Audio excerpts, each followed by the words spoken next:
Hi friends, చిన్నపిల్లలకు మనం పెట్టే ఫుడ్ హెల్తీయా నాన్ హెల్తీయా అనేది వాళ్ళకు అవసరం లేదు. వాళ్ళు చూసినప్పుడు వాళ్ళ కంటికి నచ్చితే చాలన్నమాట.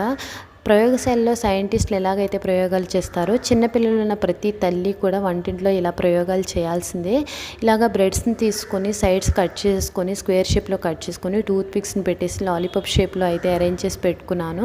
ఆ తర్వాత ఒక మిక్సింగ్ బౌల్లో కట్ చేసుకున్న ఆనియన్స్, టమాటోలు, పచ్చిమిర్చి, కొత్తిమీర తరుగు, ఉప్పు, కారం, పసుపు, అదేవిధంగా చిల్లీ ఫ్లేక్స్, ఎగ్, కార్న్ఫ్లోరు, శనగపిండి, కొద్దిగా మిల్క్ వేసేసుకొని బ్యాటర్ని అయితే బాగా బీట్ చేసుకొని పెట్టుకోవాలి. ఆ తర్వాత ఈ బ్రెడ్ ముక్కలను దాంట్లో డిప్ చేసేసుకున్న తర్వాత బ్రెడ్ క్రమ్స్లో దొర్లించుకోవాలి. ఆ తర్వాత ఒక ప్యాన్ తీసుకొని దాంట్లో కొద్దిగా ఆయిల్ హీట్ చేసుకొని ఈ బ్రెడ్ ముక్కలను వేసేసి రెండు సైడ్లా టాస్ చేసేసుకొని సర్వింగ్ ప్లేట్లోకి తీసేసుకొని పిల్లలకు సర్వ్ చేస్తే చాలా ఇష్టంగా తిన్నారు.